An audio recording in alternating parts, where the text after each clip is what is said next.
Olá a todos, aqui é o professor Lucas, do Departamento de Zootecnia da UFVJM Diamantina. A gente está aqui como uma atividade extra, né, da disciplina de Melhoramento Animal 2, hoje com a presença do Marcos Lopes, diretor técnico da Topix Norswin.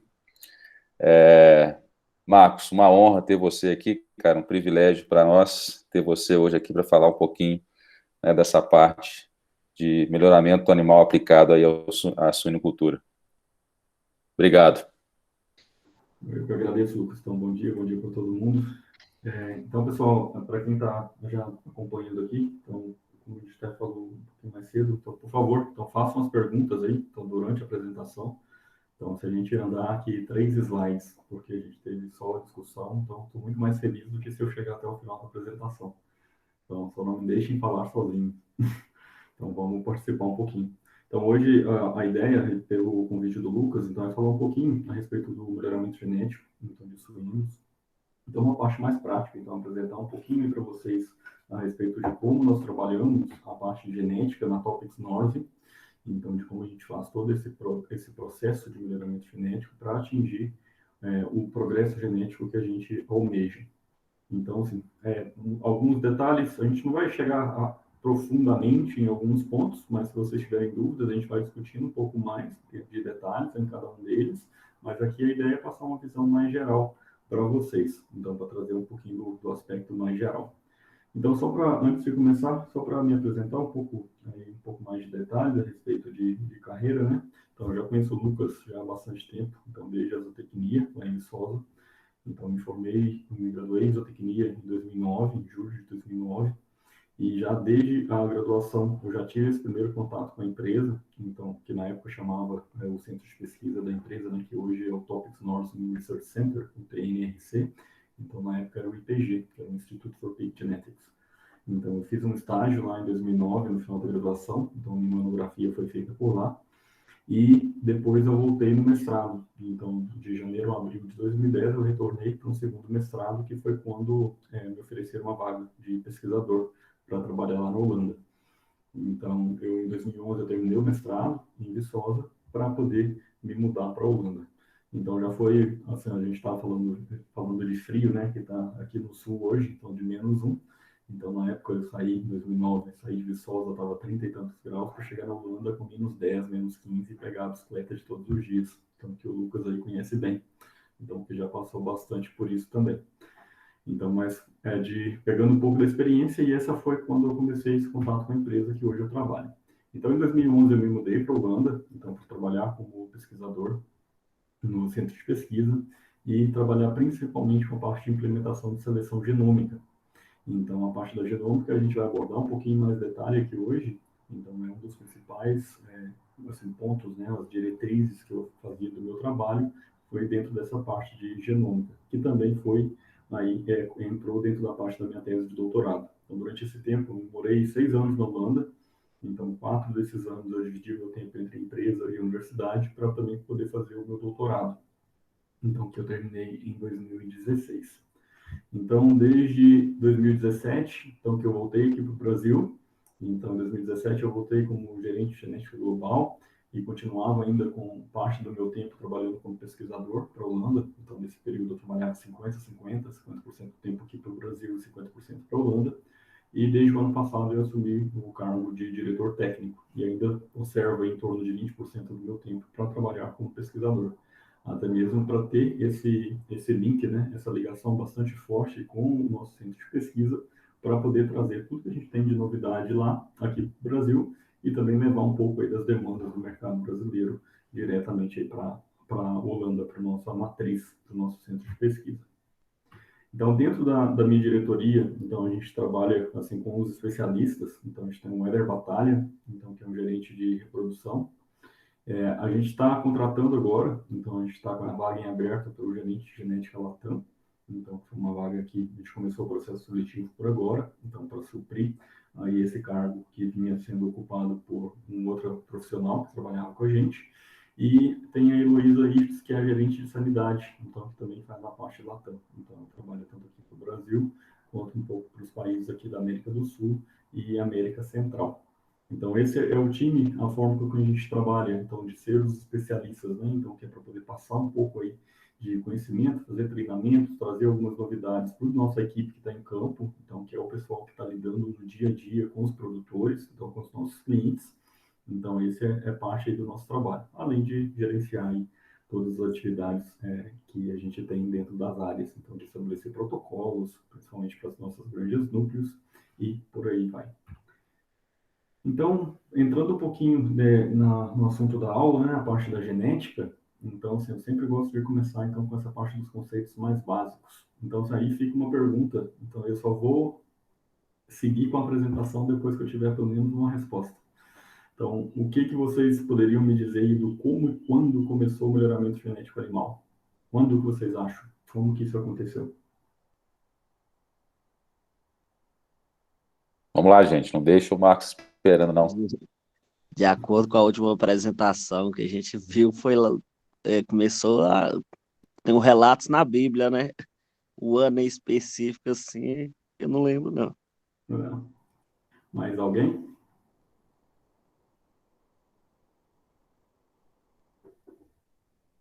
Se a gente pensar, então, assim, do relato da Bíblia aí, então, assim, é tudo bem coerente, mas tudo começou com uma palavrinha, né? E que é seleção.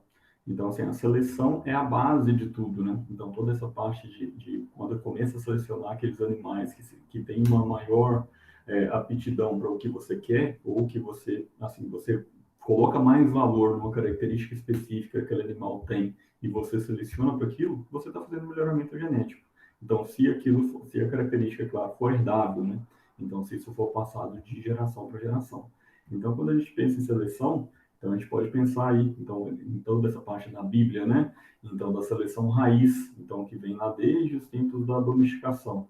Então, a partir ali do momento, então, que os nossos ancestrais começaram a selecionar aqueles animais que, de repente, tivessem um porte corporal maior, ou, de repente, um animal que fosse mais dócil, ou um animal que tivesse ali uma maior produtividade na produção de leite, por exemplo. Então, lá atrás, sem mesmo saber que ele estava fazendo ali um melhoramento genético, então, como ele estava selecionando para características herdáveis, então o melhoramento genético começou aí. Então, vem desde lá de trás. Então, você tem bastante, assim, sem utilizar toda a tecnologia que a gente utiliza hoje, mas já era, enfim, o melhoramento animal. E toda a parte aí do melhoramento animal, então, provavelmente também vocês discutiram então, com o Gilberto, então, com outras apresentações. Então, o que a gente tem? O índice de seleção. Então, o índice de seleção, ele vem para poder nos auxiliar, então, para deixar isso bastante profissional, então, de uma maneira bastante simples de ser feita. Então, o que você vai ter? É sempre essa distribuição dos animais de acordo com o índice de seleção. Você, em geral, vai ter aqui a maior parte dos seus animais ao redor da média, então que é a média aqui, no caso, representada por 100, e aqui você tem o ponto de truncamento, então que é aquele ponto de seleção, né? Então aqui é o meu limiar. Então eu vou selecionar somente esses animais que têm um ponto de um índice de seleção maior que aqui que 135, 140, por aí vai. Então, esses animais que estão acima desse ponto de truncamento, então, são os nossos grupos aí de seleção. Então, a gente vai sempre selecionar os melhores animais, então, os animais que estão com maior índice de seleção, para que esses animais possam ser cruzados e a gente ter aí, de fato, a melhoria genética, porque aí os filhos desses animais, eles vão ser melhores do que a média da população anterior. Então, esse é o grande ponto. E dentro do melhoramento genético, no dia a dia nas granjas, a gente está sempre buscando selecionar, por exemplo, as marrãs, então as fêmeas jovens aí, então que estão aqui nesse topo, né? E a gente está sempre buscando descartar do plantel os animais que estão aqui embaixo, então nesse grupo pior. Então que você vai ter os seus extremos, tanto para os animais bons quanto para aqueles não tão bons. Então você tem que sempre buscar aqui também dentro de um plantel que já está bem estabelecido, aqueles animais com pior índice para poder ser descartado.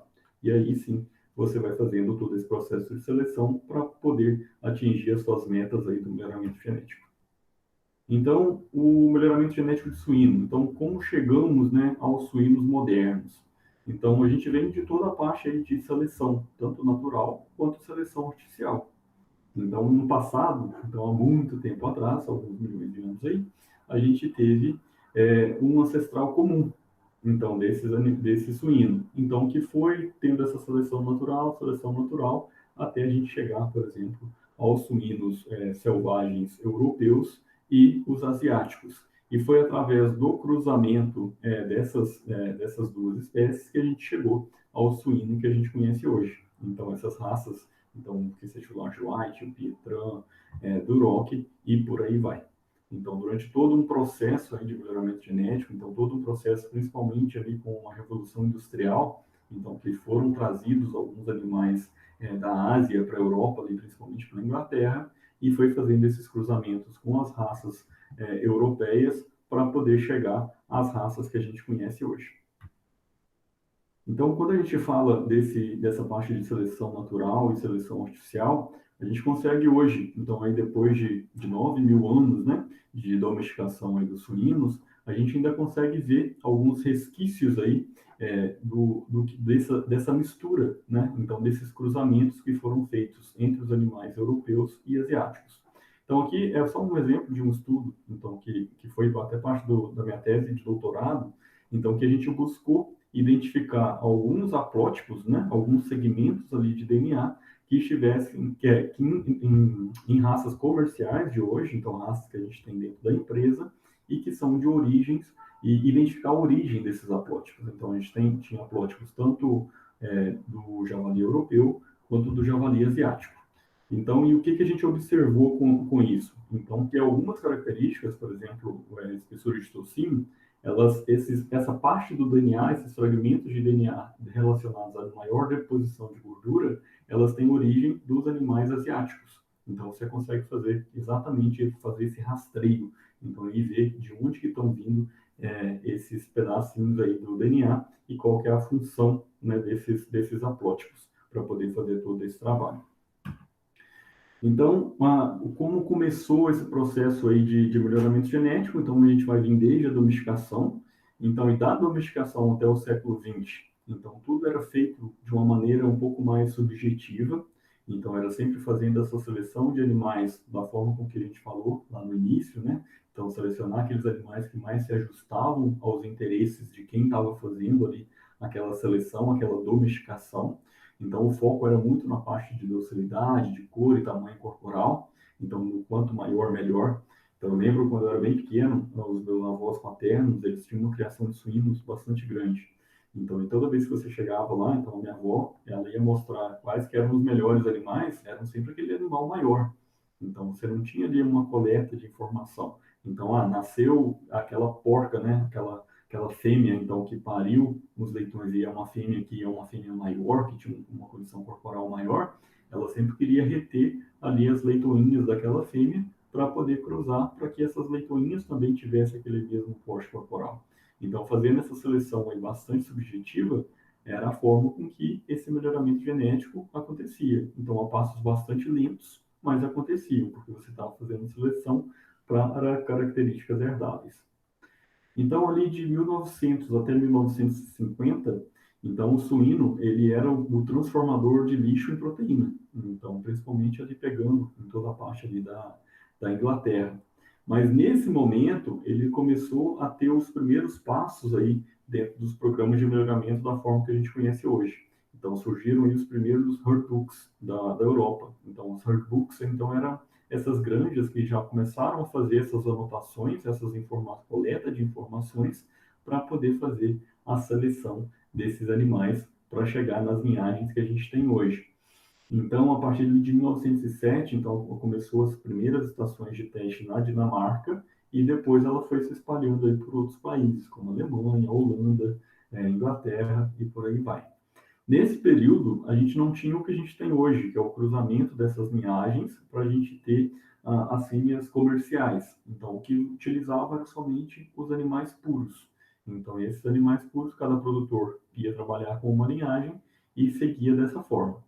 Então, e o foco naquela época, então, sem muita tecnologia, sem uma forma de trabalhar da forma que a gente conhece hoje, era na parte de GPD, então, que você queria animais que crescessem cada vez mais rápido, toda a parte de espessura de tocino e até mesmo a conversão alimentar, embora fosse bastante complicado de fazer esse tipo de mensuração.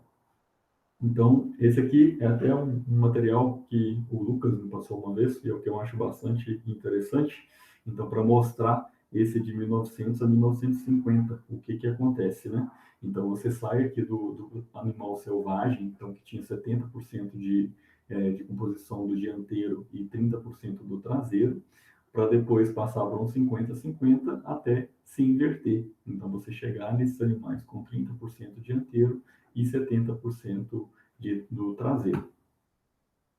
Então, de 1950 a 1990 é quando o programa de melhoramento genético de suínos ele toma os moldes que tem hoje. Então, é o início do cruzamento para a produção aí dessas fêmeas F1.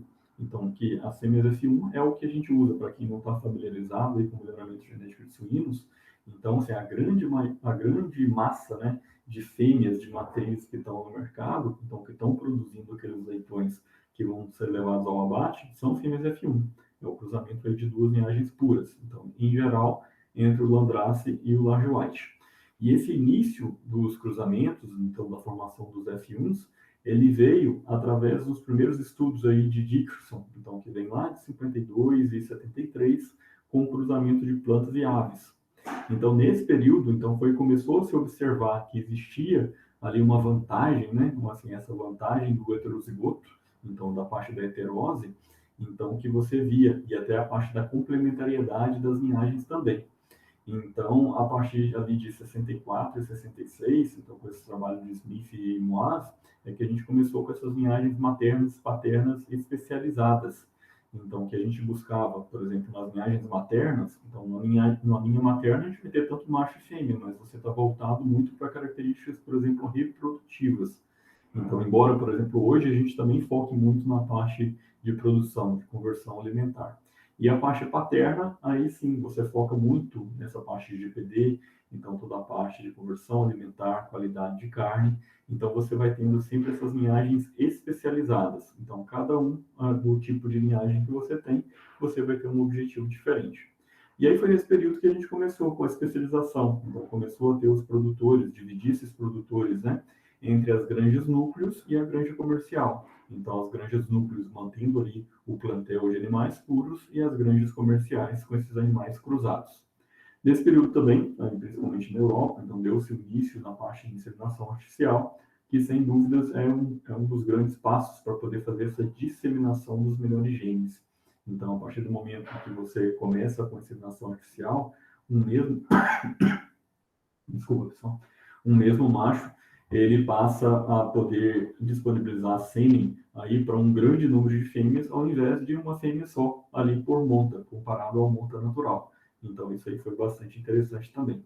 Mas mesmo com todas essas mudanças, com todas essas vantagens aí, tecnologias que foram surgindo, o foco ele não mudou.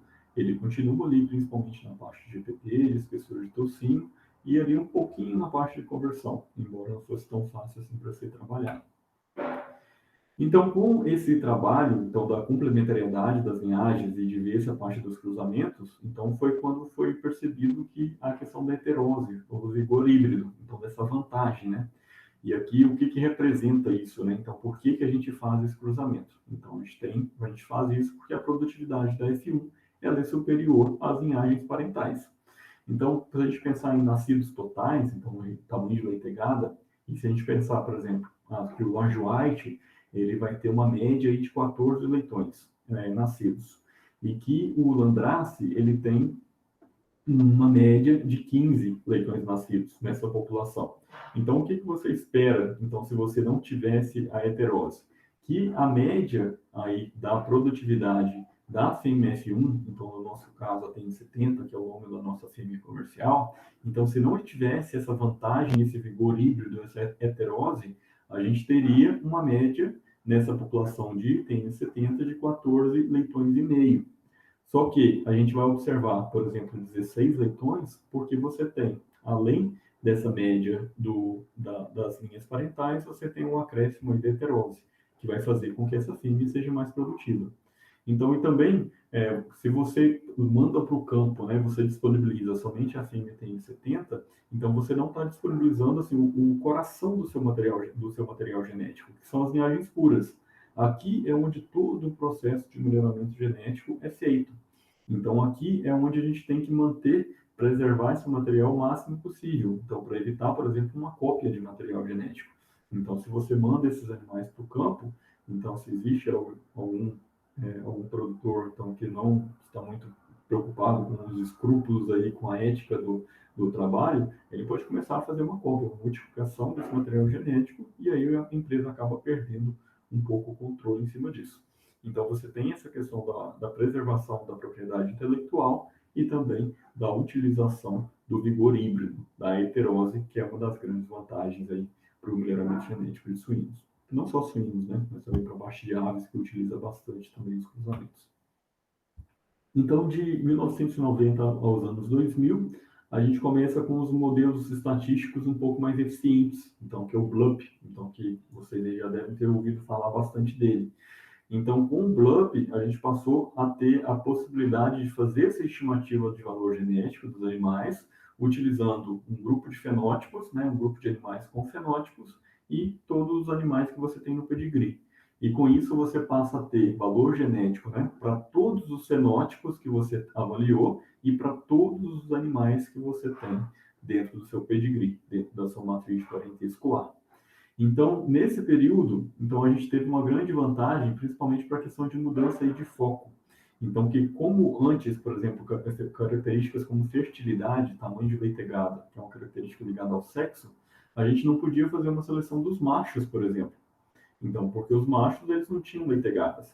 Mas a partir do momento que a gente começa a utilizar as informações das mães, das irmãs e das filhas desses machos, você passa a ter valores genéticos bastante acurados para esses animais. Então, isso foi uma grande vantagem. Então, somente aí a partir de 1990 que a gente, de fato, começou a fazer uma seleção maior para tamanho de leitegada. Então, antes até esse ponto, a gente focava mais nessas características produtivas. E pensando na parte da genômica, aqui foram os primeiros passos da genômica também. Então, que foi o período que a gente começou a utilizar alguns marcadores moleculares, por exemplo, o TAM, né, o gene da síndrome do estresse suíno. Então, a gente começou a fazer essa seleção para eliminar, né, o genótipo que confere essa síndrome de estresse suíno. Então, esse também foi um marco bastante importante aqui para suínos nessa década.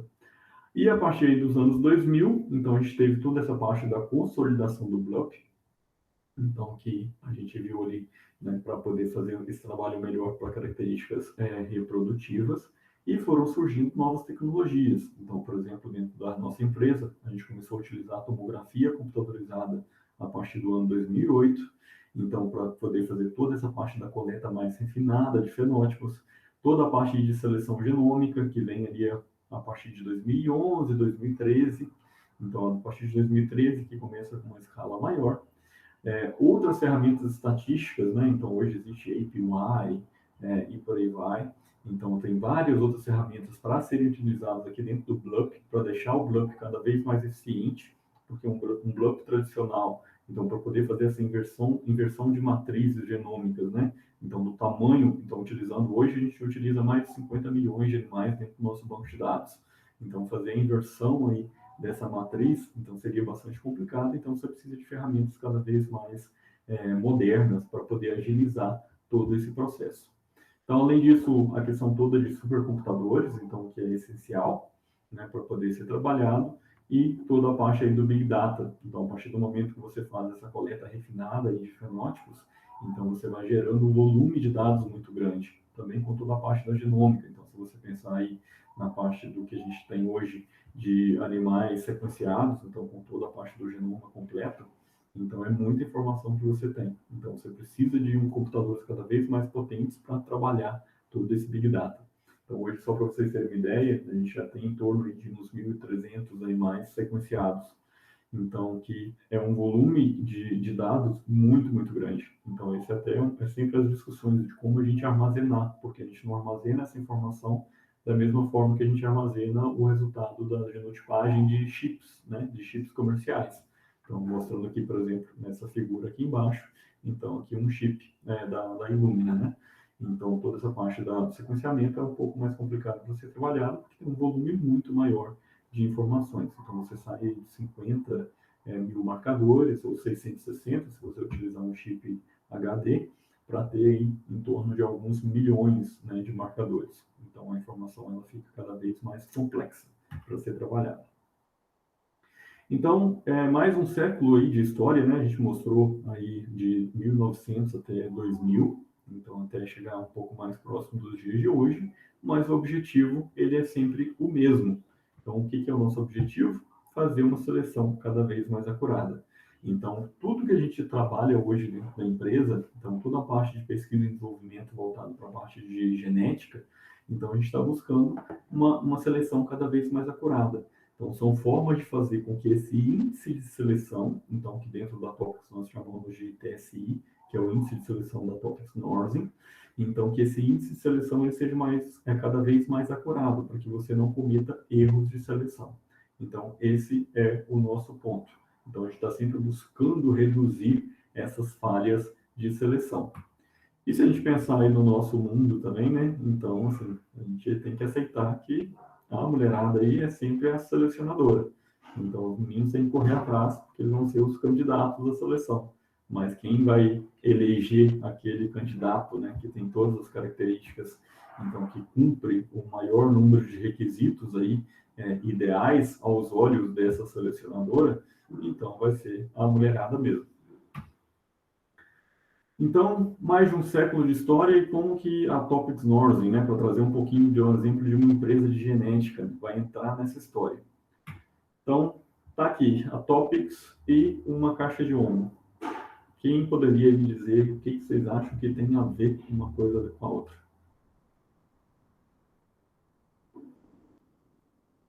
Alguém?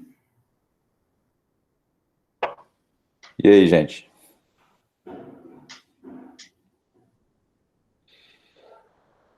Você se rascaria, Lucas? Pois tá bem interessante isso aí, Marco. Eu vou deixar para você falar. Eu não vou arriscar, não.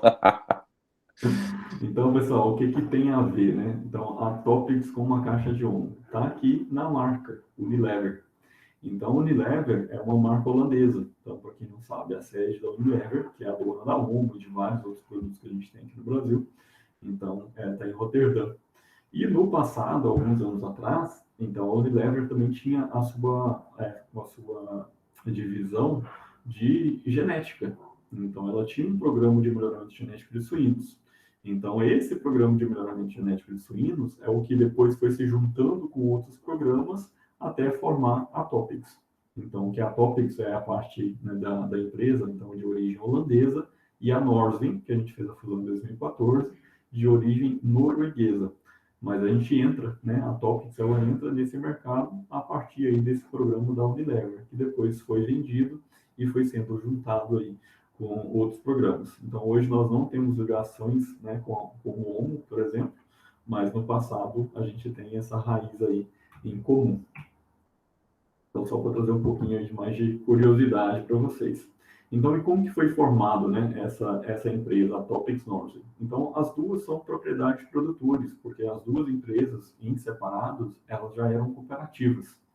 Então, a gente tem a TOPIX International, então na Holanda, e a Norzin International, também na Noruega, para formar a TOPIX Norzin.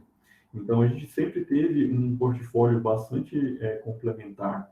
E também, assim, por ser propriedade de produtores, por serem duas cooperativas, então, assim, toda a filosofia das empresas, elas eram muito parecidas. Então, foi bastante fácil de fazer essa fusão.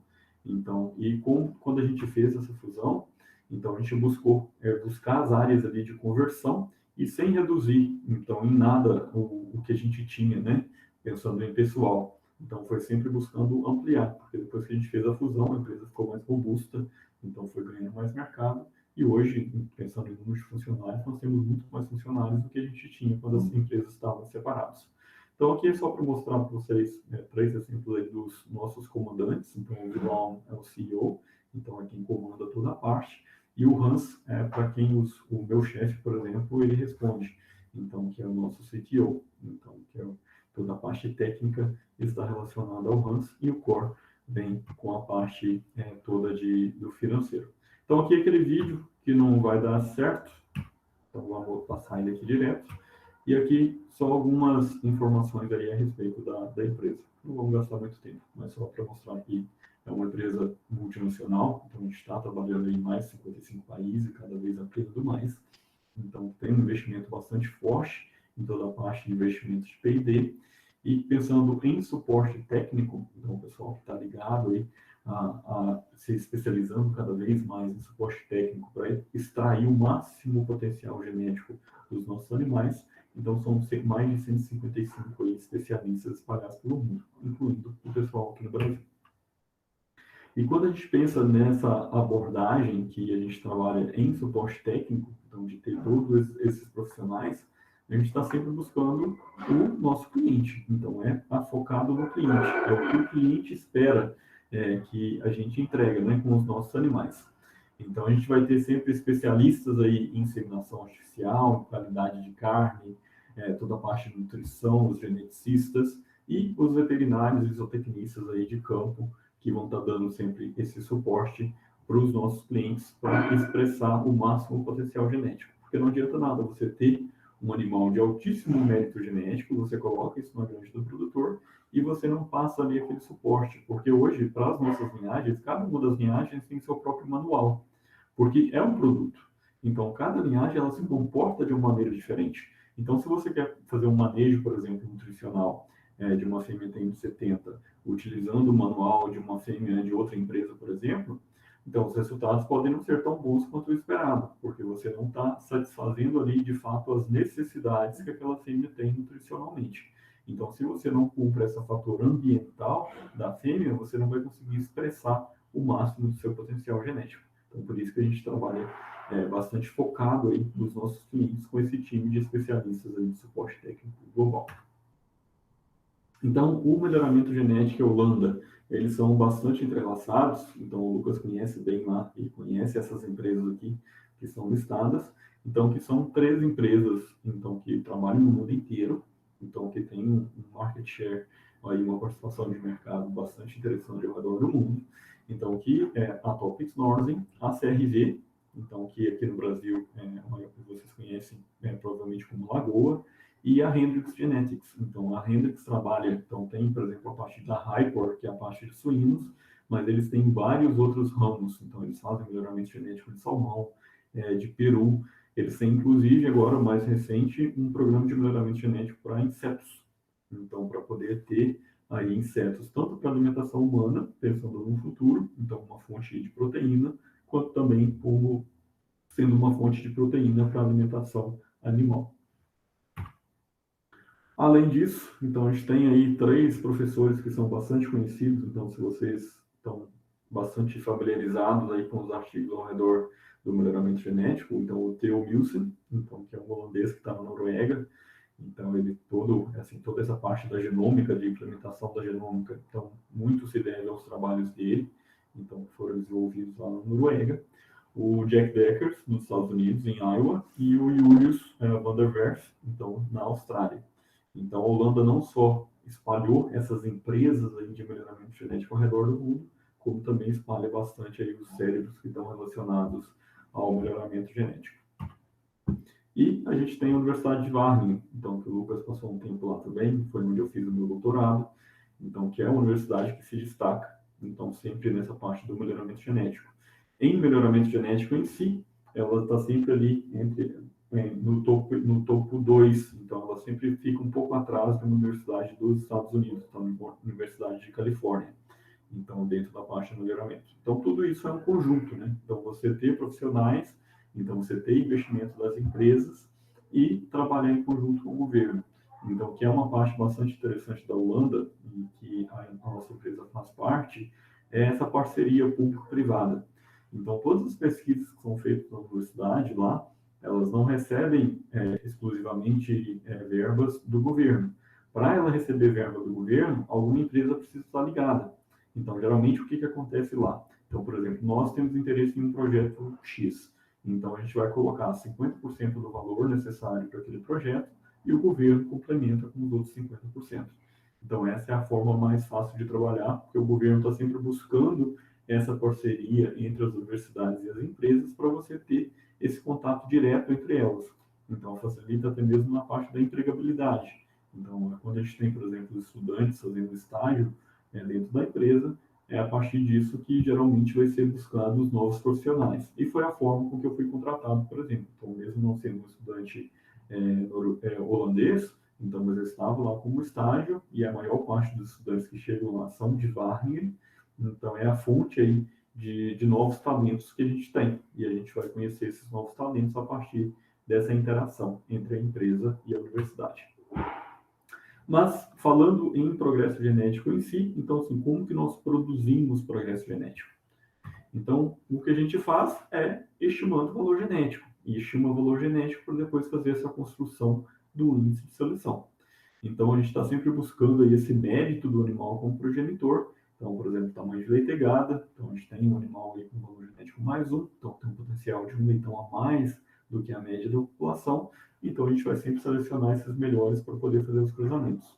Então, a seleção das melhores fêmeas, dos melhores machos, para cruzar eles entre si, para ter uma progênie cada vez melhor.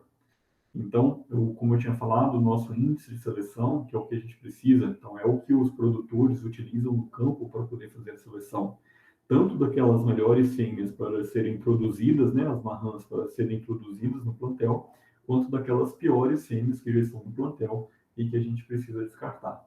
Então, esse índice de seleção, o TSI, então o Topics Northern Selection Index, ele nada mais é do que a soma desses valores genéticos, de todas as características que a gente tem interesse, ponderados aí pelos seus respectivos pesos econômicos. Então, esse é o básico aí de um índice de seleção.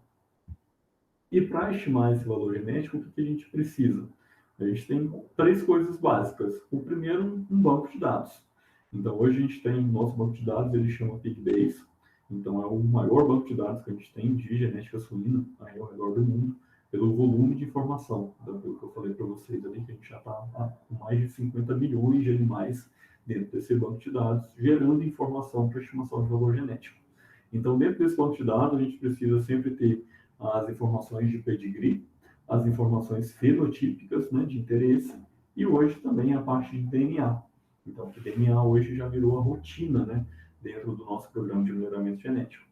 Além disso, a gente precisa também de uma capacidade computacional. Então, como eu falei para vocês, a gente está cada vez mais gerando mais informação. Então, a gente tem os dados de tomografia computadorizada, todos os dados genômicos, então a gente precisa de uma capacidade computacional cada vez mais forte. Então, nada que a gente vai fazer, por exemplo, num laptop. Então, a gente vai ter sempre o nosso computador, é só mesmo uma forma de se conectar à internet para conectar aos servidores, então, que são supercomputadores, para poder fazer todo o trabalho de estimativa de valor genético para poder fazer a seleção. E além disso, e último, mas com certeza muito importante, é toda a parte do know-how, então saber como fazer. Então, porque não adianta você ter um banco de dados bastante robusto, ter uma capacidade computacional bastante interessante, se você não sabe como utilizar esses dados. Então, por isso que toda essa parte do know-how, toda a parte de inovação, ela é muito importante. E hoje, se a gente pensa numa empresa de genética, se você não inova, você fica para trás. Então, o seu concorrente está ali inovando. Então, inovação é a nossa palavra, é a regra do jogo. Então, assim, a nossa palavra-chave. É tudo que a gente busca todos os dias, é sempre inovar. Então, e fazer coisas que são, fazer a mesma coisa de uma maneira diferente, mais eficiente. Então, o que a gente quer fazer todos os dias? É seleção. É selecionar os nossos indivíduos, mas a gente está sempre buscando formas novas para poder fazer esse mesmo processo, para que esse processo seja cada vez mais eficiente. E pensando em inovação, aqui só apresentando um pouquinho nossa estrutura, né, de toda a parte de P&D. Então, nessa estrutura, a gente tem um centro de pesquisa na Noruega, então, que é comandado pela ele, e um centro de pesquisa na Holanda, comandado pelo Herbert, que é o meu chefe nessa parte aí de pesquisa. Então, esses dois centros de pesquisa, então, quando a gente fez a fusão, é o que eu falei um pouquinho bem atrás também. Então, em algumas empresas, você poderia pensar que isso está sendo, são áreas de sobreposição, então, que você não precisaria ter tantas áreas de sobreposição assim. Mas, como a gente precisa inovar, a gente precisa fazer coisas novas a todo momento, então, a decisão foi manter os dois centros de pesquisas e não só mantê-los, mas também ampliá-los. Então, para ter novos pesquisadores cada vez mais focados aí nesse programa de melhoramento genético. Então, esse que é o nosso objetivo. Então, a gente trabalha aí com pesquisa aplicada e com tudo que tem de mais moderno em termos de genética suína, é o que a gente trabalha. Hoje a gente tem um orçamento aí ao redor de 22 milhões e meio de euros por ano investido somente em P&D. Com os últimos anos, a gente tem um aumento em torno de 8%. Então, que são cifras bastante expressivas para poder fazer todo esse trabalho. Então, aqui são alguns exemplos aí dos pesquisadores, nem está a lista completa, mas só para mostrar para vocês também essa presença aí brasileira, então, que está dentro do nosso programa. Então, a gente tem o Rodrigo Godinho, que trabalha na Holanda, a Carol também, e eu estou aqui no Brasil, mas ainda continuo trabalhando dentro dessa plataforma de genética e genômica. Então, na parte até de reprodução, então, foi contratado agora há pouco uma outra funcionária, então, que é a Júlia, então, que está trabalhando diretamente do Canadá, mas também trabalha um pouco nessa parte de pesquisa e desenvolvimento. Então, para mostrar para vocês, então, tirando os holandeses, noruegueses, né, que digamos são os donos da casa, depois deles a presença mais marcante é a brasileira. Então, porque no Brasil a gente tem uma formação muito boa, então, que às vezes a gente sempre pensa, né, que o que vem de fora é sempre o melhor, mas aqui dentro de casa nós temos formações muito boas, e isso é visto por meio de empresas como a Topics North. Então, nós não somos as únicas. Então, dentro da Hendrix, por exemplo, que eu citei para vocês, nós temos brasileiros lá na Holanda. Na CRV também tem brasileiros. Então, para todo lado que você vai, sempre tem brasileiros para todas as partes, devido a essa parte aí da qualidade profissional que a gente tem. Então, assim, aproveitem as oportunidades de vocês, então corram atrás, que espaço tem e tem bastante. Basta estar preparado para esse tipo de desafio. Então, aqui é uma foto, então, que foi tirada no início do ano passado, então, um pouco antes da pandemia se espalhar aí a todo vapor, então a gente ainda podia viajar. Então, é um encontro que a gente teve do grupo de pesquisa no Canadá, no centro de pesquisa que a gente tem lá com a parte de tomografia computadorizada. Então, aqui só uma amostragem desse time, que ainda falta bastante gente aqui, mas mostrando bastante gente aí. E mostrando mais uma vez que a mulherada de fato está dominando o mundo. Então, assim, parabéns aí, dominando pela competência, né? Não só não é uma questão de gênero. Então, mas a maior parte dos nossos pesquisadores hoje são compostos aí por mulheres. Então, essa é uma coisa bastante visível dentro da empresa. E dentro dessa estrutura aí de P&D, a gente trabalha com as diferentes plataformas. Então, a gente tem, por exemplo, uma plataforma de reprodução, uma plataforma de robustez e bem-estar animal, outra de nutrição e eficiência alimentar, qualidade de carne e carcaça, e uma última que dá suporte a todas as outras, a parte de genética e genômica, que é onde eu estou inserido. Então, toda essa parte de reprodução, então, de você buscar novas ferramentas aí para a reprodução.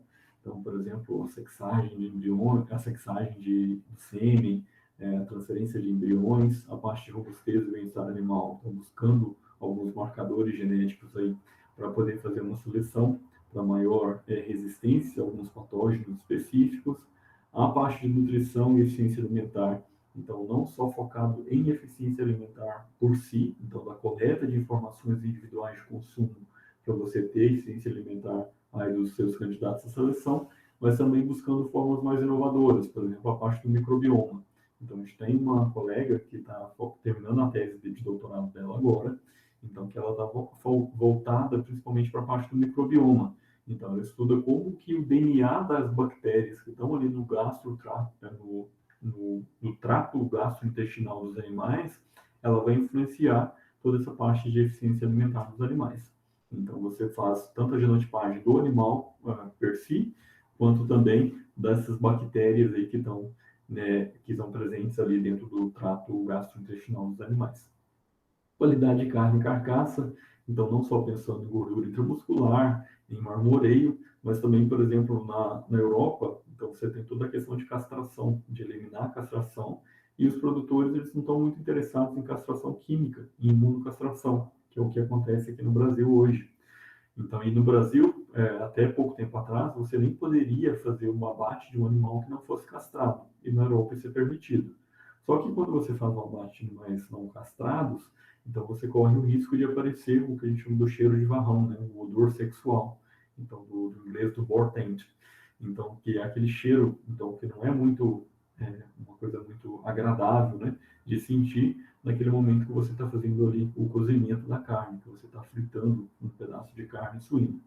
Então, com isso, a gente faz também essa parte da seleção dos animais para reduzir essa parte do abortante, desse cheiro de varrão, sem que isso afete, sem que seja necessário fazer a castração do animal. Então, é fazer seleção genética. Então, a gente faz coleta de biópsias, por exemplo, de gordura, então, para poder fazer as análises, que é onde é depositado alguns dos componentes aí do abortante. E a gente tem também marcadores moleculares e a gente usa o que essa pessoa está fazendo aqui na foto, que é chegar com um ferro quente ou com um maçarico na carcaça e fazer o teste daquela carcaça. Então, são pessoas treinadas para isso, né? Para poder fazer a inspeção ali por um cheiro, então, que a gente chama do Human Score, então, do score do nariz humano. Então, e você faz ali a coleta de informação daquelas carcaças, você tem a identificação daquela carcaça, e a gente usa esse tipo de informação para poder fazer a seleção dos nossos animais. Então, além de ter um grupo bastante robusto aí de pesquisadores, a gente tem também vários parceiros aí espalhados ao redor do mundo. Então, que é bastante informação para ser trabalhada, então a gente está sempre buscando aí essas parcerias para poder ser trabalhada. Porque o que a gente precisa é estar sempre atento aí a essas tendências e desafios que estão vindo aí pelo mundo. Então, a gente tem essa demanda por fêmeas produtivas e fáceis de manejar. Então, você precisa disso pela questão da falta de mão de obra qualificada, a produção ser cada vez em maior, larga escala. Então, aquela produção de fundo de quintal está cada vez mais reduzida. A gente precisa estar sempre atento ao bem-estar animal e a todas essas as ONGs e outras entidades, né, que trabalham em cima disso, porque muitas vezes assim, eles fazem um trabalho muito bom, assim, de ter essa parte de trazer um pouco ali para colocar para pensar da forma que as coisas são trabalhadas, mas muitas vezes também distorcem muitos fatos. Então, que é algo que a gente precisa estar cada vez mais atento. Então, nós, como os profissionais, então, que estiver trabalhando na área, precisa estar atento para poder rebater aqueles pontos ali que eles trazem que são distorcidos e que não relatam de fato a realidade. Então, toda essa parte de alojamento de matriz em bairros coletivos, então, que já é uma realidade. Então, no Brasil, as maiores empresas hoje, a gestação é só 100% em bairros coletivas. Você vai fazer a utilização de gaiolas somente no momento da inseminação e depois elas vão ser alojadas em grupo. Além disso, a gente tem essa tendência de ter demanda por terminadores, né, cada vez mais eficientes, robustos e magros. Então, devido a essa maior exposição a patógenos e com uma tendência de redução do uso de antibióticos, então, de ter essa maior produção em larga escala, assim como está relacionado à parte das fêmeas, e o aumento do preço de ração, demanda por carcaças mais magras e pesadas, e por aí vai. Então, dentro dessa parte de P&D também, então a gente tem o que a gente chama do grupo de pesquisa aplicada, então, do qual eu também faço parte, então, que são essas pessoas, esses profissionais que vão fazer essa ponte entre o mercado e o P&D. Então, são pessoas que são ligadas ao mercado. Então, por exemplo, eu trabalho na parte de P&D, de pesquisa e desenvolvimento, mas também estou ligado ao mercado brasileiro. Então, eu faço sempre essa ponte de trazer um pouco de novidade de lá para cá e levar as demandas daqui para lá. Então, da mesma forma, trabalham a Janela nos Estados Unidos, o Vitor no Canadá, a Steph na Alemanha e a Rose na Holanda. E como que funciona, né? Então, trazendo um pouquinho mais dessa parte de P&D, voltado principalmente para a seleção genômica, né? Então, como que isso funciona na prática, hoje em dia? Então, o que a gente precisa? A primeira coisa é fazer uma amostragem. Então, você ter um tecido que possa ser utilizado aí para a coleta de material para extração de DNA. Então, a gente usa, na maior parte das vezes, esses brincos, que esses brincos, quando você aplica esse brinco na orelha do animal, então ele vai armazenar aquele tecido que foi removido para poder fazer a introdução do brinco dentro desse tubinho aqui. Aí esse tubinho que tem um QR Code, dá para poder facilitar a automação, então ele vai ser encaminhado para o laboratório para poder fazer a extração de DNA. Você poderia também utilizar pelos, então que é o que a gente está mostrando aqui, o cartãozinho de pelo. Mas, em geral, a gente vai utilizar esse tipo de material porque também fica até mais fácil. Se acontecer algum erro de anotação, depois você consegue ir lá na orelha do animal e conferir se está tudo certo. Com a coleta de pelo, não. Se você errou, então vai ficar errado ali mesmo. Então a atenção tem que ser redobrada. Então, a partir do momento que você tem esse material, então, para poder fazer a extração de DNA, então você pode passar para esse processo em si, para então fazer a genotipagem. Então, hoje o nosso basal, então o nosso parte mais comum, é utilizar a genotipagem utilizando um chip para 50 mil marcadores. E aqueles animais, aqueles machos de mais influência dentro do plantel, a gente vai ter aí a genotipagem para 660 mil e também toda a parte do sequenciamento genético, do sequenciamento do genoma como um todo, né? Então, para ter alguns milhões. Aqui é só para ilustrar para vocês a diferença assim, da evolução, né, que teve nos últimos anos. Cada quadradinho que você vê aqui nesse chip, ele era utilizado para poder fazer a genotipagem de um animal. Então, com esse primeiro chip aqui, a gente conseguia fazer a genotipagem de 12 animais por vez.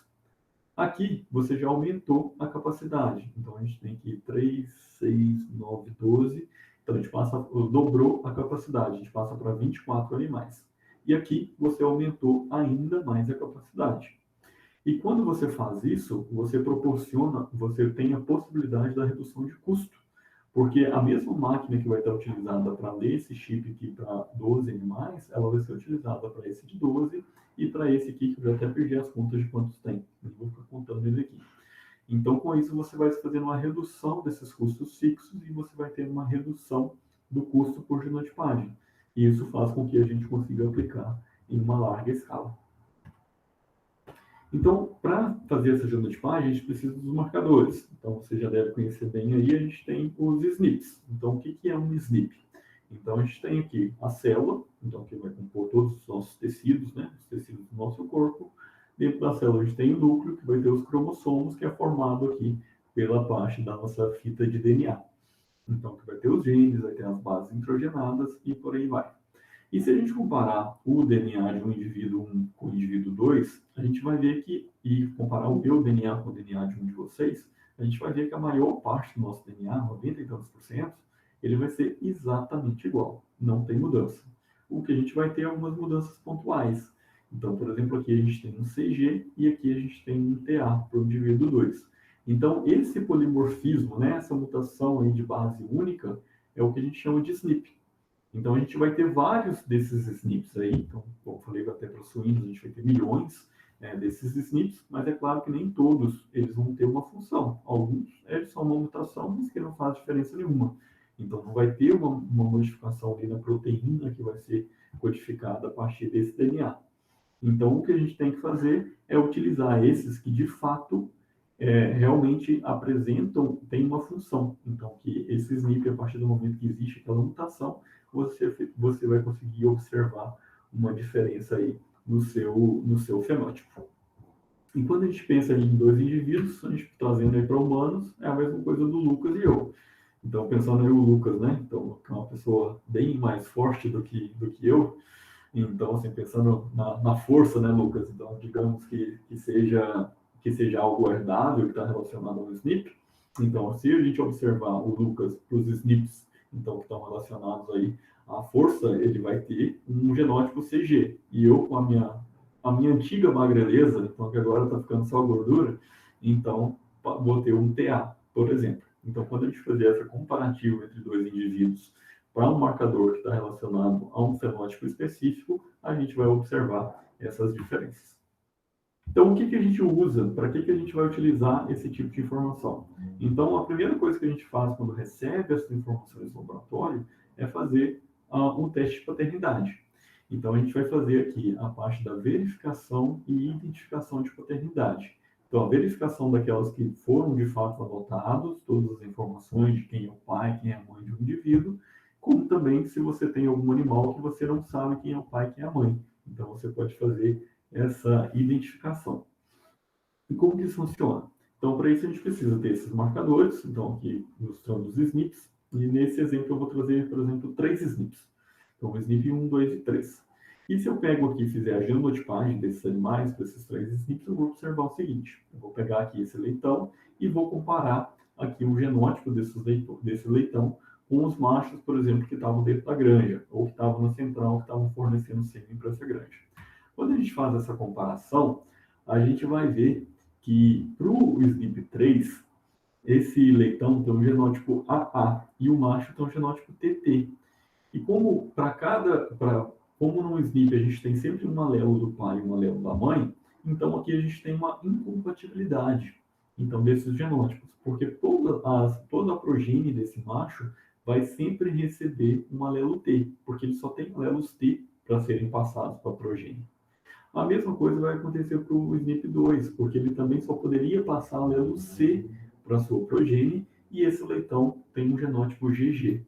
Então, aqui a gente tem duas incompatibilidades, então a gente já pode concluir que esse macho, dá um risco nele aqui, ele não vai ser o pai desse leitão. Para o segundo macho, a gente tem uma incompatibilidade aqui no SNP3, que é um genótipo TT, e o leitão, então o genótipo AA. E aqui, para o primeiro macho, a gente não tem compatibilidades, porque aqui ele pode ter passado um alelo A para o leitão, no segundo marcador um alelo G, e no terceiro marcador um alelo A. Então, a gente vai identificar que esse, de fato, vai ser o pai desse leitão. A gente não vai fazer, claro, isso somente com 3 marcadores, a gente vai utilizar aí alguns milhares de marcadores, mas esse é o princípio, né, de como que isso é feito. Então, a gente não vai fazer ali manualmente, né? A gente tem os programinhas para poder fazer toda essa parte dessas comparações. Então, fazendo esse tipo de comparação, a gente consegue fazer essa identificação aí de paternidade. Então, isso vai ser exatamente a mesma metodologia que é utilizada também para humanos. Outro ponto que a gente trabalha é a identificação. Então, o Lucas já deve ter falado bastante para vocês sobre a parte de WOS, então, dos estudos de associação. Então, se a gente pensar aqui em estudo de associação para peso ao nascimento, e a gente observar que esses leitões estão da mesma leitrigada, então um nasceu com 1 kg, o outro nasceu com 1,5 kg e o terceiro nasceu com 2 kg. Então, se peso ao nascimento é uma característica que está relacionada a um marcador específico e a gente fizer a genotipagem para esse marcador, a gente vai observar o seguinte, que o primeiro leitão, o menorzinho, ele tem um genótipo AA, que o segundo, que é o intermediário, tem um genótipo BB, é um heterozigoto, e o terceiro leitão, que é o leitão maior, ele tem um genótipo BB. Isso significa que a cada alelo A que você substitui por um alelo B, você vai ter um aumento aí de meio quilo, então, de peso ao nascimento. E se você quer somente ter leitões mais pesados ao nascimento, então o que você precisa fazer é selecionar somente os animais que têm o genótipo BB. Esses animais com genótipo AA, você vai fazer você vai descartar, você vai mandar para o abate e não vai deixar com que esses animais sejam cruzados com outros animais para ter progênios tendo progênios aí na população aí do futuro. E pensando nessa questão da estratégia da GWAS, então eu sempre uso esse exemplo então, do gene BRCA1, então, que é o gene que a Angelina Jolie ela fez um teste genético e ela viu que para o genótipo dela, por exemplo, ela tinha um genótipo AA, ela tinha 87% de chance de desenvolver câncer de mama. E com isso ela decidiu fazer a retirada das mamas para não desenvolver o câncer um pouco mais à frente. Então, a forma que foi utilizada para identificar esse gene BRCA1 é a mesma que a gente utiliza hoje para humanos, é fazendo esse estudo de associação. Então, onde você vai ter animais genotipados e fenotipados, e aí você tenta traçar essa associação entre o fenótipo e algum desses marcadores. Mas um dos pontos que é o principal, pensando na parte do melhoramento genético e utilizar a genômica, é a parte da segregação mendeliana, então do parentesco real entre indivíduos. Porque antes de ter a parte da genômica, a gente pensava na parte do pedigree. E baseado em informações de pedigree, a gente sempre assume que irmãos completos, eles têm pelo menos 50% de parentesco. Então, se não tiver consanguinidade. À medida que você vai tendo consanguinidade, você vai aumentando esse parentesco. Então, que vai ser sempre pelo menos 50%. Então, você assume que pelo menos 50% do DNA aí dos irmãos é exatamente igual. Mas isso não é verdade. Então, isso pode ser que seja 50%, mas você pode ter uma variação, tanto para mais quanto para menos. E aqui a gente vai exemplificar isso. Então, aqui, mais uma vez, pegamos uma leitegada, então, mesmo pai, mesma mãe, e a gente pega esse primeiro leitão. Ele recebeu o primeiro leitão, sempre 50% do material genético vem do pai, 50% da mãe. Então, por exemplo, aqui do pai, ele recebeu a parte verde e amarela. Da mãe, ele recebeu a parte, os 50%, que é o azul e o laranja. O segundo leitão, ele recebeu da mãe somente partes amarelas, mas é 50% da mãe, e do pai somente partes laranjas. Se você comparar esses dois leitões, eles de fato vão ter o mesmo parentesco que você espera com o pedigree, que é de 50%, que eles compartilham uma faixa aqui, o 25% amarelo e o 25% laranja. Se você comparar os dois leitões do meio, eles são exatamente iguais, eles têm exatamente a mesma composição do DNA. Então quer dizer que eles são gêmeos idênticos. E o terceiro e o último leitão, eles não compartilham nada. Eles são filhos do mesmo pai e mesma mãe, mas eles receberam os 50% opostos aí.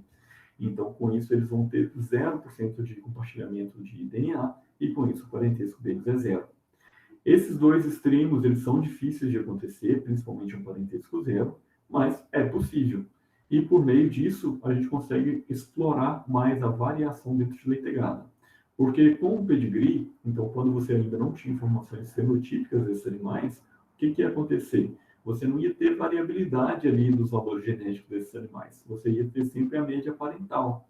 E com a parte da genômica, você consegue identificar de fato os melhores indivíduos. Então, você não faz mais seleção de famílias, que é o que está mostrando aqui. Então, se a gente pensar lá atrás, naqueles animais que eu mostrei no exemplo lá de valor genético, né, da fêmea com mais um, com mais dois, com macho mais dois, a gente vai ter indivíduos, aqui uma progênie, com valor genético de 1,5. Então, que é a média parental, até o momento que a gente começar a ter informações fenotípicas próprias desses animais ou da progênie deles, o que vai demorar. E a seleção, no nosso caso, é feita com uma idade mais jovem, então na idade mais cedo. Então a gente precisa agilizar, ter formas mais acuradas de fazer essa seleção. E essa forma mais acurada é a genômica. E a partir do momento que você tem um parentesco real entre esses animais, você consegue de fato estimar o valor genético real entre eles, de cada um deles. Então ter um valor genético mais acurado.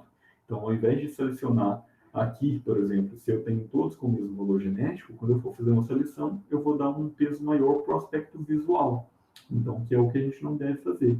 A gente deve fazer uma seleção. Claro que existem algumas características fenotípicas que precisam ser atendidas, mas o principal é trabalhar aí com o valor genético. Então, por exemplo, eu vou selecionar esse animal que tem um valor genético mais 1,9, esse com um valor genético mais 1,8 e por aí vai. Então, quais que são as vantagens aí da seleção genômica? Então, assim, a gente já viu as vantagens ali de trazer um pouco mais de confiabilidade, né, para os nossos dados, para a nossa seleção. Mas quando a gente pensa em uma empresa de genética, então a grande vantagem é que todos aqueles benefícios que a gente viu ali do teste de paternidade, de identificação de marcadores e do parentesco real entre indivíduos, é que isso vai ocasionar um aumento no progresso genético. A gente vai ter um progresso genético aí de 30% a 50% maior, em média, comparado com a utilização somente do pedigree.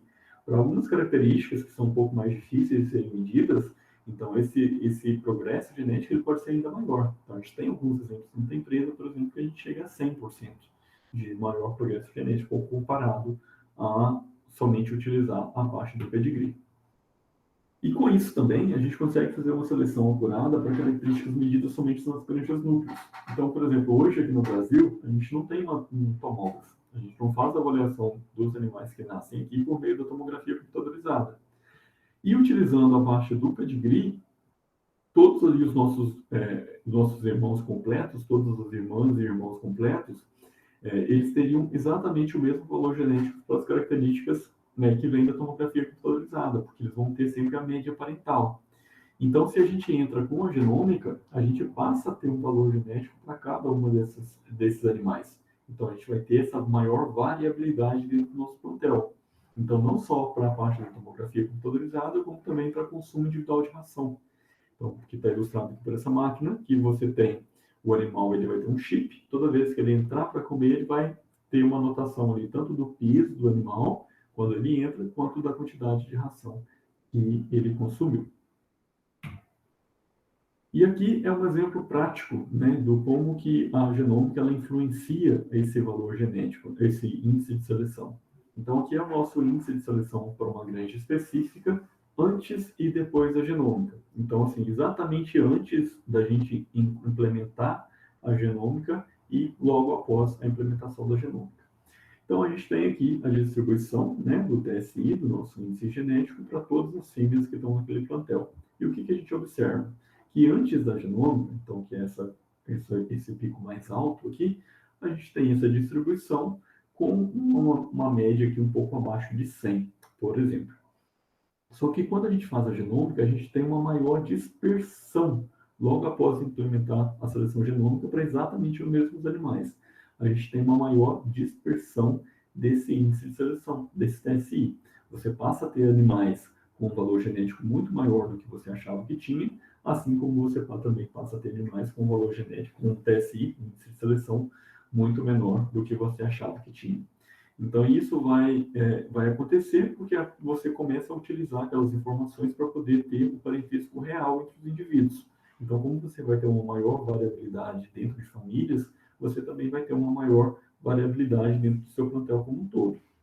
Aqui é só separando esse grupo de fêmeas em marrãs. Então, marrãs, então elas não teriam nenhuma informação fenotípica ainda. Então, você vê que a ampliação aí dessa variabilidade ela ainda é maior.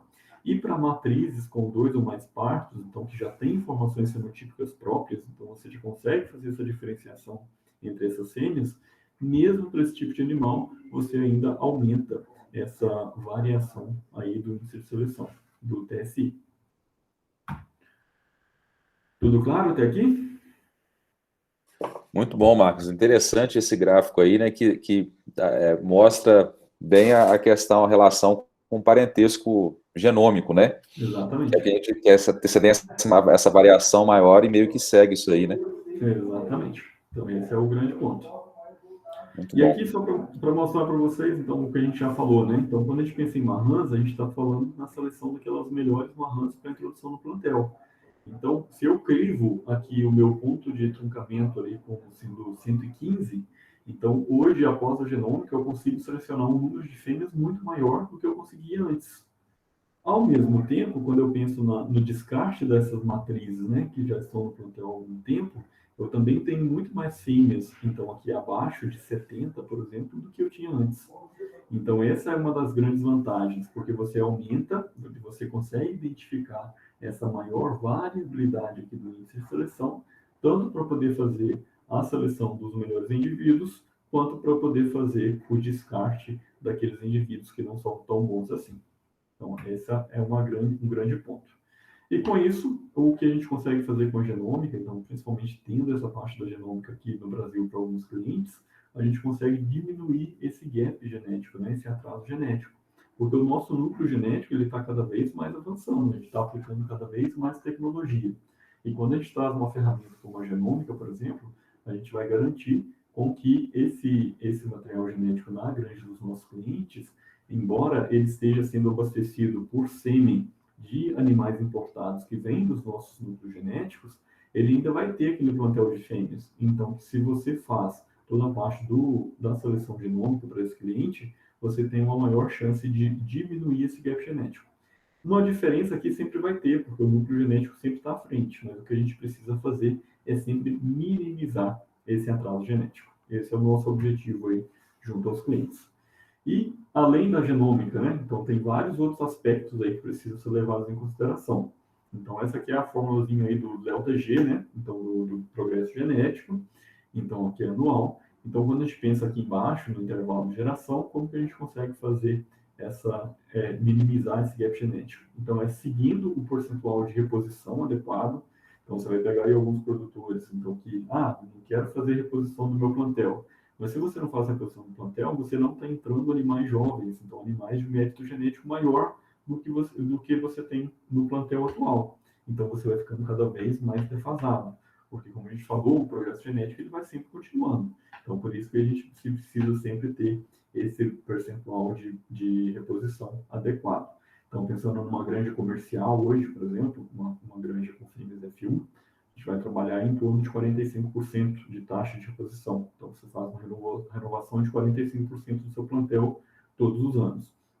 Para uma granja que tem fêmeas puras, então que faz a produção ali da sua própria auto-reposição, a gente já vai pensar aí na faixa de 60% a 70% de auto-reposição, para poder garantir que esse progresso genético esteja de fato acontecendo.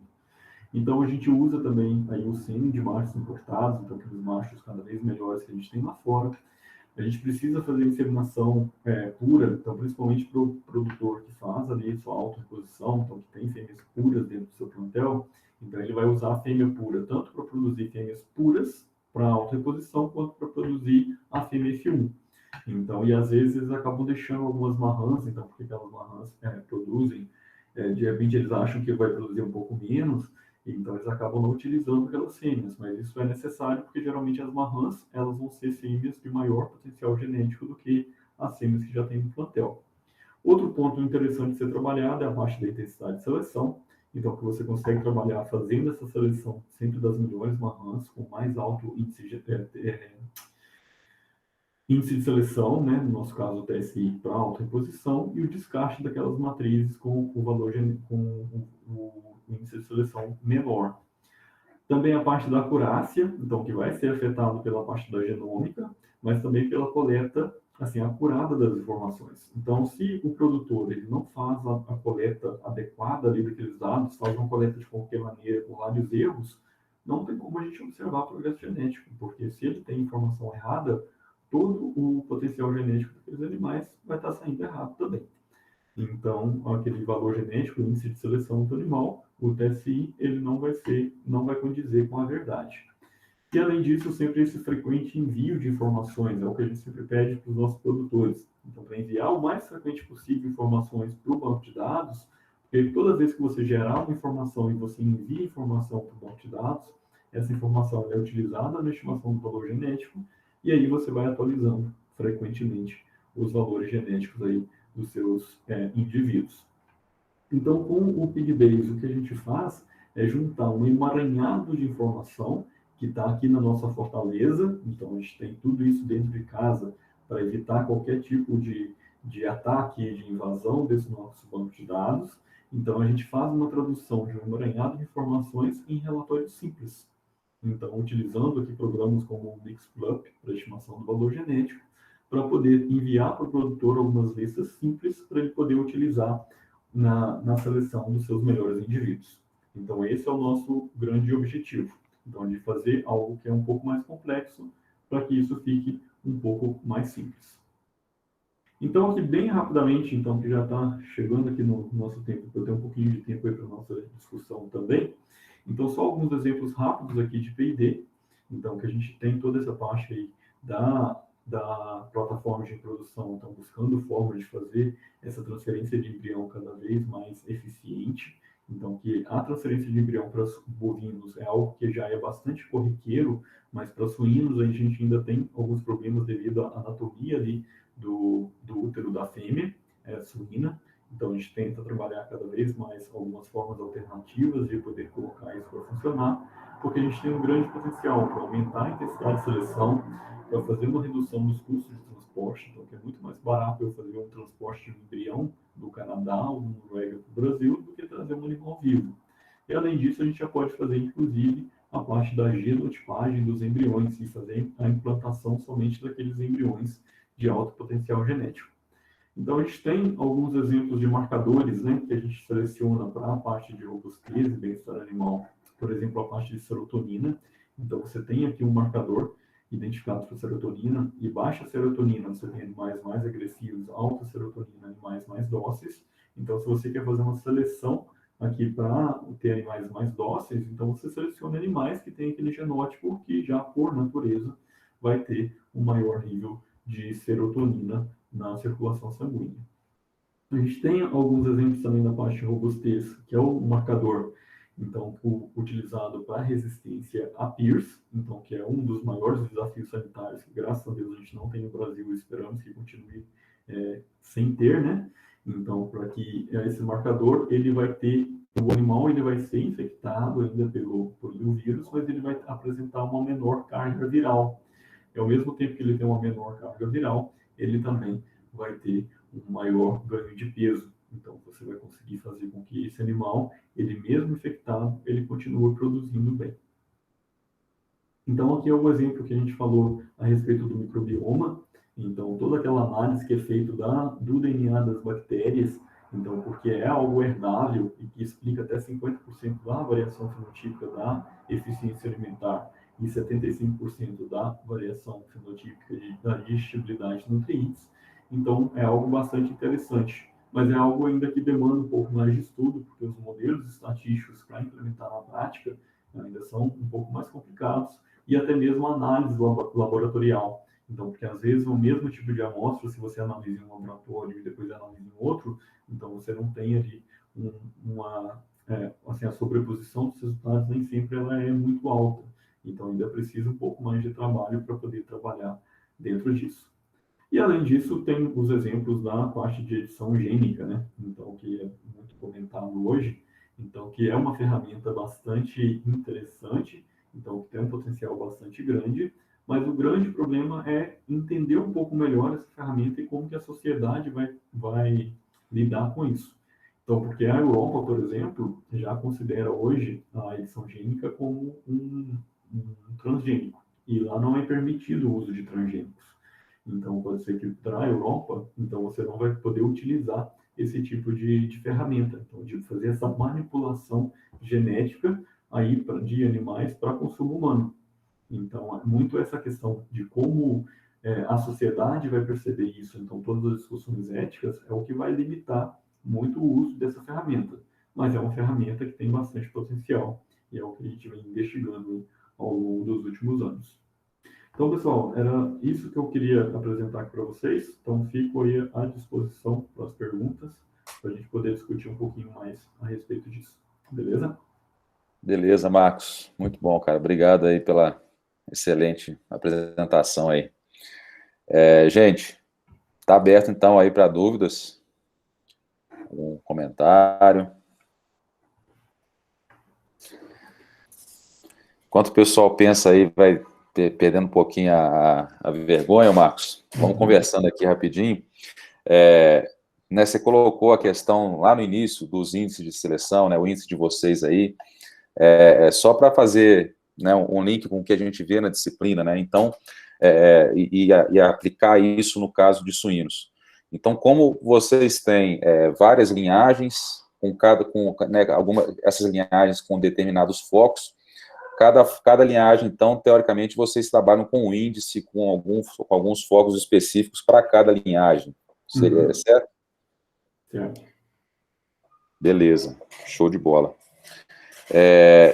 Ô Marcos, e aí uma questão já um pouquinho mais filosófica, digamos assim, para a gente pensar um pouquinho, conversar um pouco sobre isso.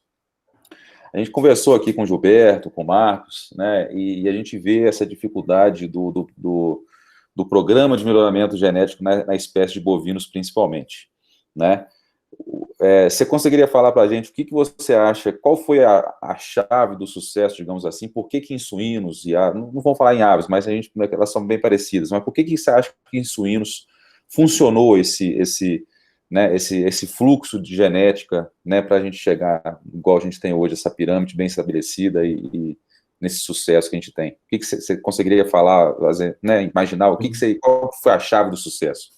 Não, a chave do sucesso, eu acho que um dos pontos, né, o que a gente discutiu ao longo da apresentação no início, então, dessa parte dos cruzamentos, então, de ter essas linhagens especializadas, então, você tem um Landrace e um Large White focado na parte reprodutiva, um Duroc e Pietran, por exemplo, focado na parte produtiva, né, para depois fazer esses cruzamentos, então, das linhagens, para também ter um pouco da informação da heterose. E a questão de uso de tecnologia. Então, assim, o melhoramento genético de suínos, então, hoje é muito tecnológico, né? Então, tem falando não só da Topics Northern, mas pensando de outras empresas também. Então, é muita tecnologia que é empregada para poder ter os resultados que a gente tem hoje. Então, antes a gente pensava no passado, né, de ter animais, por exemplo, desmamando 30 leitões, porcas desmamando 30 leitões por ano, né? Hoje a gente já tem marcas de 38, então, assim, o 40 está batendo na porta. Então, você vê que hoje, assim, o progresso genético é muito rápido, então, devido ao uso da tecnologia.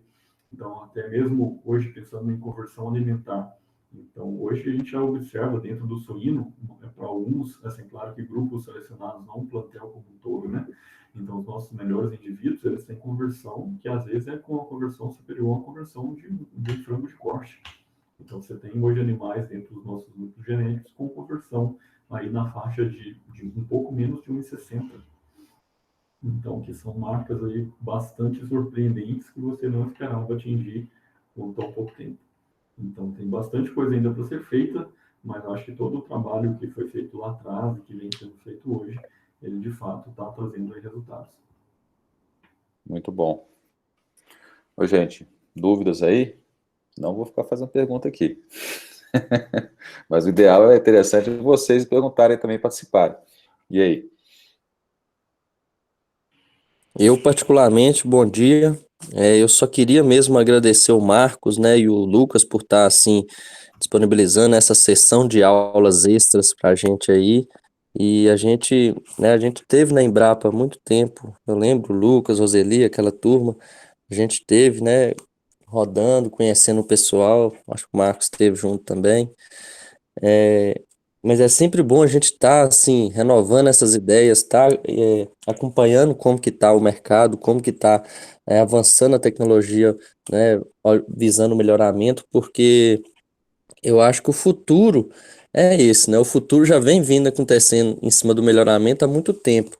Então, o melhoramento é uma ferramenta assim que nós técnicos, vamos supor, eu mesmo que vou para a área de campo, né, é muito bom a gente estar atento a isso, estar fazendo as recomendações, né, estar fazendo seleções, né? Então, eu só queria mesmo agradecer e dizer que todas as informações aí foi muito bem explicadas e objetivas, viu, Marcos? Muito obrigado. Valeu, obrigado. Beleza, Gil, valeu. Mais algum comentário aí, gente? Dúvida? Enquanto o pessoal vai pensando aí, Marcos, aproveitar nosso tempo aqui, né? Que o tempo é curto hoje. Você falou essa questão do fluxo aí, né, do núcleo, muito bem trabalhado, e a gente tem a questão do terminal lá, dos animais terminais lá no final. Você poderia falar um pouquinho o que se está sendo feito alguma coisa para minimizar essa diferença, do que a gente espera, do que está selecionando lá em cima, para o que a gente tem em campo? Você poderia falar alguma coisinha assim, se está fazendo alguma coisa, se tem, o que está sendo feito, não sei. Um dos pontos aí que sempre a gente tem que pensar quando fala do núcleo genético e penso aqui nos animais em terminação, então é sempre a parte, por exemplo, da interação genótico-ambiente, né? Então, de Baí. Então, se você tem um progresso genético muito forte lá no núcleo, mas que isso acaba não se refletindo aqui embaixo devido a essa interferência da interação genótico-ambiente, que são ambientes completamente diferentes, né? Onde são feitas seleção, o tipo de manejo é completamente diferente. Então, você acaba prejudicando, né? Então, você acaba aumentando também esse gap aí genético que você pode ter.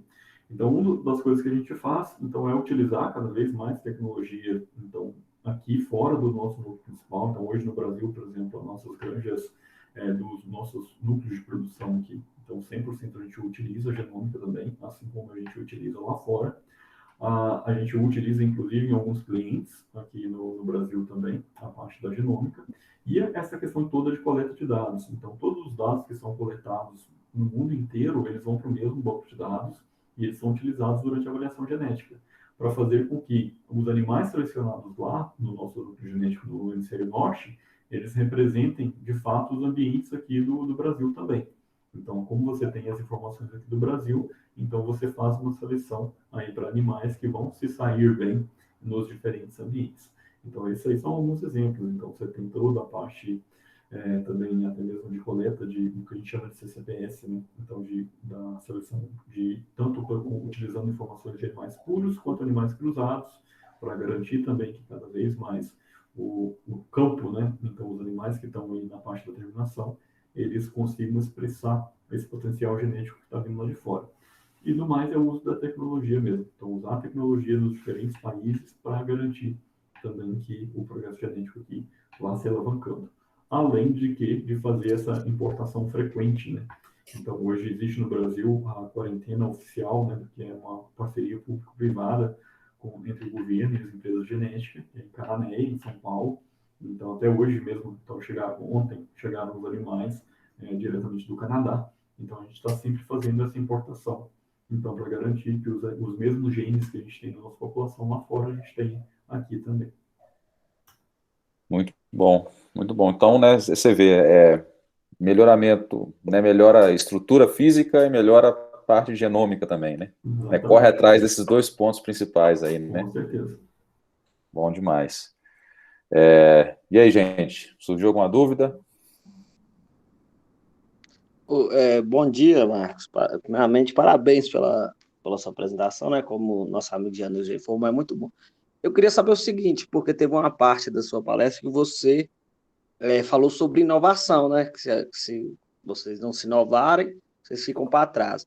Então, vendo mais para esse lado, existe alguma característica que antigamente, sei lá, há poucos anos atrás, não se buscava e que hoje está se buscando no melhoramento de suínos? Sim. Então, Pedro, bom dia, obrigado aí. Mas a questão de inovação, então, assim, é constante, né? Então, em características novas, a todo momento está chegando alguma coisa diferente. Então, por exemplo, uma das coisas que a gente consegue fazer hoje, então, que há algum tempo atrás a gente não conseguia fazer, é essa lição contra osteocondrose, por exemplo. Então, porque osteocondrose, para você poder avaliar um animal, você teria que abater o animal e avaliar ali, né? Ali a cartilagem para ver se tinha algum problema ali. E isso está relacionado à questão de longevidade dos animais dentro do plantel.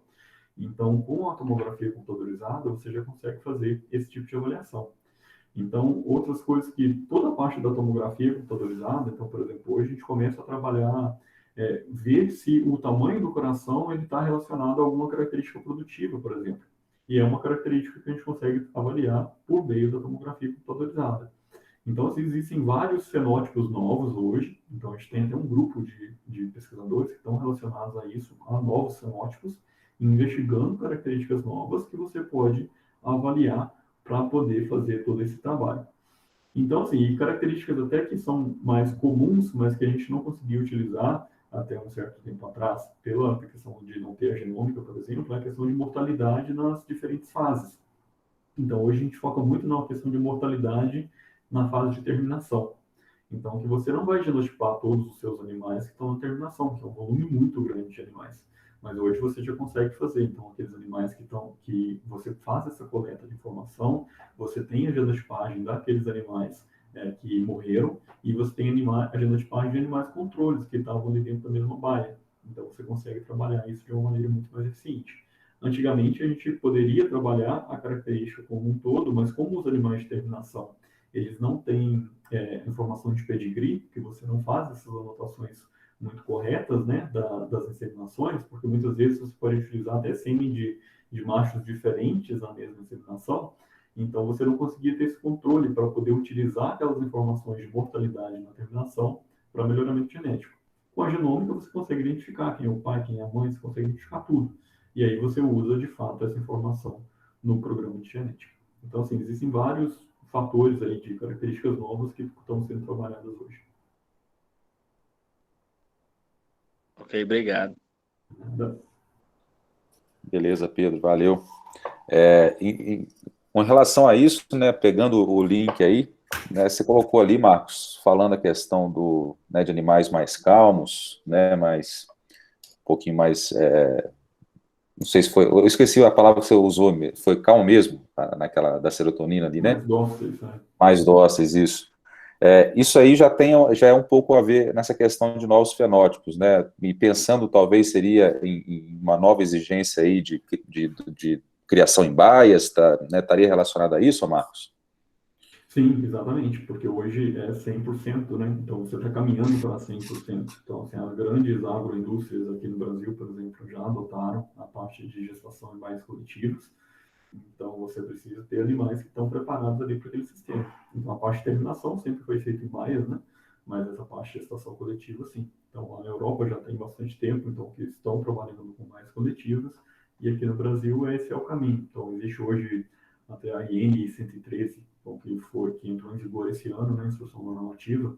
Então, que determina toda essa parte aí da parte de produção de suínos. Então, que hoje você não pode ter nenhum projeto novo, nenhuma granja nova sendo construída que não está prevendo ali a parte de gestação em baias coletivas. Você pode utilizar as gaiolas até 35 dias após a inseminação, porque é o período mais crítico ali da implantação dos embriões. Então, esse período as fêmeas podem permanecer em gaiolas, mas após esse período, então, pelo bem-estar animal, os animais têm que estar em bairros coletivos. E se você consegue fazer uma seleção para animais aí que vão se comportar melhor, então, com menos agressividade dentro de um alojamento coletivo, então você vai ter um benefício. Muito bom, muito bom. E aí, aquele negócio, né? O melhoramento sempre tentando pensar lá na frente para atender o mercado como um todo, né? Exatamente. Muito bom, bom demais. Gente, mais alguma dúvida? Se não tem, Marcos, mais uma vez, cara, muito obrigado pela disponibilizar um tempinho aí do seu dia, né, para poder estar aqui com a gente, conversando um pouquinho de melhoramento de suínos. Muito obrigado, cara. Eu que agradeço. Beleza.